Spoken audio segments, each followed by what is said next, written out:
So it's April break is upon us, and we like to do a safety review before the break. And use this. You've all been using it all school year, right? You've cut all the parts for your assembly for the scale builder. So you have cut the length and ripped and cut the angles of every piece on that. So I just want to show a document video that you all know how to do that. So here we go. Okay, the table saw. Table saw, the blade turns towards the operator. We all know that. This is a riving knife. This is a safety so that when you pass the blade, it prevents it from rolling out and coming back over and having your hand come across. So this is considered part of a guard system. This is our other guard system. We're using a push stick, which keeps our hand above the blade and away. And hopefully, you're not going to drop down, but if you're going to drop down over the blade and keep coming, right? You can hook an attachment onto this, but for small cuts, they get in the way, we can't do them. So sometimes you have to do it without that added guard, okay? You all know this is the fence. To unlock the fence, we lift it up, so you push the whole fence. If you work it from here, you're kind of dragging it along, so you want to keep it balanced. You set the work in between the blade and the fence. You make sure that the fence is locked. And then we have to set the height. We want the height to be 1 tooth above. No more than 1 tooth above. So I'm going to bring this down just a little bit. So that's about 1/4 to 3/8 of an inch. That's good. If you're cutting a piece of 3/4 pine and you have, let's say somebody walked away from the saw and they just cut a 2x6, now the blade's way up here. You can just see how dangerous that is, right? All that exposed blade. So we don't want that. Bring it down 1/4, 3/8 to 1/4. So the good rule of thumb, as Uncle Dickie would say, the rule of thumb, 1 tooth above the blade. Okay, there we go. So now that's set. Then we set the fence for the ripping. If I want to just take a 1/4 inch off this and keep this piece here, I'm better to set the fence wide and calculate where that 1/4 is going to come off, rather than set the saw to a 1/4 and try to sneak in there. All right. Through the table saw, you should never put a piece that's shorter than 11 inches. So if you need a piece that's 9.5 to finish, just cut it at 12, rip it, and then go cut it on the miter saw, right? And then the miter saw, we don't want to cut anything smaller than around 9 to 10 inches because then we're going to be too close to the blade. Real quick over here, as you all know, the rule of thumb for this is you get the work piece and your hand needs to be 4 fingers away, and that's where you get, so 4 fingers and then your hand. That's how far away. So you're getting into, after this it's too small. You just cut it by hand with a handsaw, right? So too short. Definitely too short. And what happens here, and people try to do this, they'll set this over, they're gonna make this cut, they're gonna go in here, and more dangerous if we didn't have the riving knife on. And I can actually take that off real quick and show you what I mean by that. So the riving knife just comes out here. Put this in, cover back on. Come on. All right, now, I have friends in industry who've done things like this and clipped their finger, lost a finger. I've seen it happen on jobs. I won't do it, but people do it. So they want to take a little bit off rather than use a block plane or something. And they'll come in here like this, and then the workpiece will get caught on the blade and spin, and it spins so fast that you're not going to be able to let go, and it's going to pull your hand over the top, and you're going to, cut into or through. We have a saw stop system here. We all know that, right? The safety, which has an electronic circuit running around. It senses an interruption and stops the blade immediately if you should touch it. But again, nothing small like this ever. Okay? We never freehand. We never take a board and try to freehand a cut. Always use the fence. Never cut a board this way and try to come in this way, because again, this is going to turn and bind and cause a kickback, or worse, pull your hand across. So it's always ripping. I'm going over a lot here, so bear with me. Putting the riving knife back in.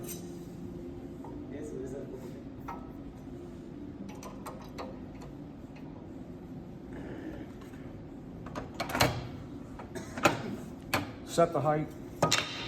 We're good. Some of the general rules: the blower needs to be on for the vacuum, so we don't create dust and start a fire. anything can happen. So you want someone present. And we all know where our emergency shutoffs, and the closest one to the table saw is right over here. Right? So if you're working and you see someone gets caught up in that thing, right, you can hit this and shut the power down. All right, now here we go. So technically, I'm supposed to roll it up. As long as it's not loose, but anyway, the hand you're using, you want to have no loose clothing. And our spotter's over here, everybody. You know that, right? Our little spotting stick. I've marked the table saw for today, but your left hand's here, your right hand's here. You never go up to the blade because you don't want to put any pressure on the blade. What you try to do, as you know, is you're aiding in the holding of the board for our learning carpenters, because we need to keep this tight to the fence. So what your job is to do here is to put this here and put this stick. And this also reminds the operator that you don't want your hands past this point, up into the blade, unless you're up here, right? So we keep that there. We hold this. The person who's holding this isn't forcing it, just gently, right? Just gently holding it. They make what's called a feather board. You can mount to the saw for that same purpose, but this works just as well, okay? We got that. Too small. 11 inches is good. Smiley face. Here's our workpiece. We're all gonna make a cut. All right. So I need a spotter to come up. Who wants to be my spotter? Miss Healy, you do? All right. Okay, so here we go. I'm gonna take off a 1/4 inch. So you're here, right? And you're gonna push against this, right? As soon as we get going. Okay, everybody, another important thing. Always have the workpiece away from the blade. Everybody's away from the blade until the saw gets started and comes up to full speed. And today too, I want to go over one more time the starting of the saw. Down here, there's 2 switches. The little yellow and red one, you flip it up. The light's gonna flash red, green, all red, a solid green. You're looking for a solid green. That tells you that the sensor is working. I believe in technology, but I don't believe in it. I don't put all my faith in it. I don't want to touch that blade, right? But it's nice to know that it's supposedly there and working, okay? So the green, and then with the green on, you lift the red one, and to shut it off, after you make your cut, you go through, you keep your left hand here for balance, and you just touch this with your knee. So both hands are up here. You're not letting go of anything to come down to shut it off. The design of this is to be right here for your left knee, and you just lean into it. You stand, just like tennis, baseball, golf.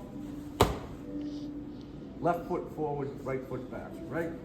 Using your right hand. You want to push with the left hand because now the blade's in behind over here, right? No good. You want to be over here. Yes? Operator always stands to the one side of the blade. You don't want to be directly behind it. You get a kickback. So if I'm cutting a board and I'm standing directly and I get a kickback, depending on how tall you are, where it's going to hit you. Like this guy with the hat, it's going to hit him up here in the thigh, right? Me, it's going to hit me somewhere around here. Jane, it's going to hit her right here, okay? And then when you're using the saw, nobody is behind us, because if we do get a kickback, it could come back and strike that person. This thing's spinning at 3,000 RPMs. It's moving. It's moving. All right, here we go. Red and yellow switch up. Green light's on. Main switch is on. I'm to the left of the blade. My workpiece is here. I have my push stick. My left hand, just like this person helping, is pushing the board this way to the fence. And then when I get to the point where I'm no longer touching it back here, my left hand goes here for balance, and I can lean a little bit over. And then I like to pick the arm up in a very goofy looking kind of way up like this. It's a good habit, right? Because what people do is if you're doing a lot of repetitive cuts, you get closer and closer to the blade, and you might come back and hit it. So up, and kind of goofy like, you know? All right, here we go. Now right here, the board's leaving my left hand. I'm just going to put it on the table for balance. I'm going to push through right there, and I'm not going to lean way over. I'm going to bump this with my knee. So now I'm here and here. Once you clear the blade, you're done. You don't have to do this, and I see people do this. They'll come through. It's a really bad habit. They'll come through, like this, and they'll reach way over and try to like get the board out of the way, but now your arm's exposed. If your feet slipped out, you could fall down on the blade, okay?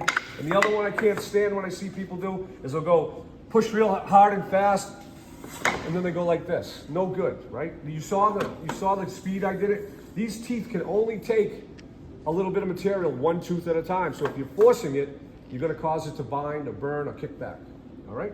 At the end of the day, the safest position to leave this saw is the blade down,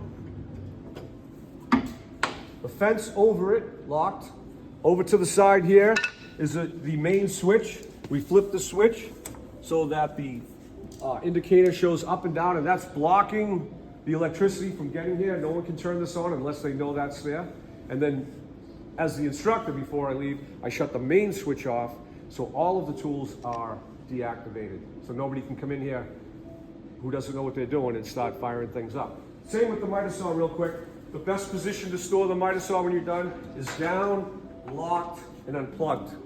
That way, no one can mess around with it. And in residential construction, when you're working on people's homes, you have to be really mindful of that, because little kids could be around, little neighborhood kids. You got the, you set up outside or whatever. So when you're working like that, you always want to lock it down before you go back into the house or whatever. It's just one of those safeties. All right, any questions? All right, okay, we're good? All right, okay, we good? That's the end of my show, everybody, okay? And I don't do 2 shows in one day.